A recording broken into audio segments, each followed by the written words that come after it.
अस्सलाम वालेकुम व्यूअर्स। आज का हमारा सेफ्टी टॉपिक कंबस्टिबल और फ्लेमेबल मटेरियल लिक्विड के बारे में है। दोनों को हम लोग डिफरेंस मालूम करने की कोशिश करेंगे कि दोनों में क्या डिफरेंस है। अक्सर इसमें कन्फ्यूजन होती है कि कंबस्टिबल मटेरियल क्या है और फ्लेमेबल मटेरियल क्या है, इनको कैसे डिफ्रेंशिएट किया जाए। तो बेसिकली इन दोनों में जो डिफरेंस है वो इनके फ्लैश पॉइंट के अकॉर्डिंग होता है। जो फ्लेमेबल मटेरियल है वो नॉर्मल वर्किंग टेम्परेचर में इग्निट हो जाता है, आग पकड़ लेता है, और इसके लिए जो इसका फ्लैश पॉइंट है वो 37.8 से बिलो होता है।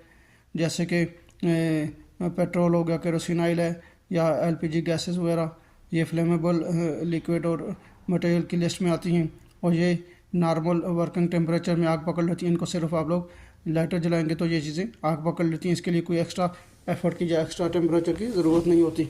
और इसके अलावा जो कंबस्टिबल मटेरियल या लिक्विड है वो जो है नॉर्मल वर्किंग टेम्परेचर से ज़्यादा उसको टेम्परेचर की ज़रूरत होती है, और वो उसका जो फ्लैश पॉइंट है वो 37.8 से लेके 93.3 के दरमियान में होता है, और ये नॉर्मल वर्किंग टेम्परेचर में आग नहीं पकड़ता। इसके लिए आप लोगों को एक्स्ट्रा टेम्परेचर की ज़रूरत होती है।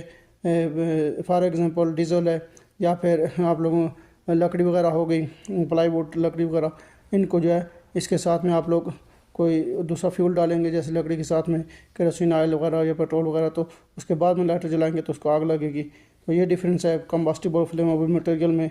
जो फ्लेमेबल मटेरियल है वो नॉर्मल वर्किंग टेम्परेचर में इग्निट हो जाता है, आग पकड़ लेता है, और जिसका फ्लैश पॉइंट 37.8 से बिलो होता है वो फ्लेमेबल मटेरियल कहलाता है।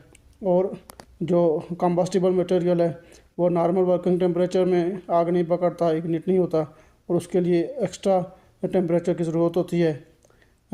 और उसका जो फ्लैश पॉइंट है वो 37.8 से लेकर 93.3 के दरमियान में होता है।